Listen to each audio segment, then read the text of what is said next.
Touch में और सोनिया सोनिया इतना मारने में कामयाब होता है।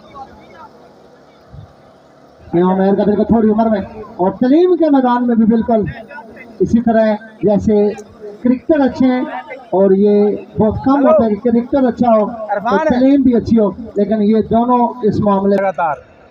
लो जी, शुक्रिया अदा करने हैं माशाल्लाह कन्वीनर मेला हरदिल अजीज शख्सियात जनाब सर सुहेल साहब और जनाब खसूसी स्पेशली शुक्रिया अदा करना।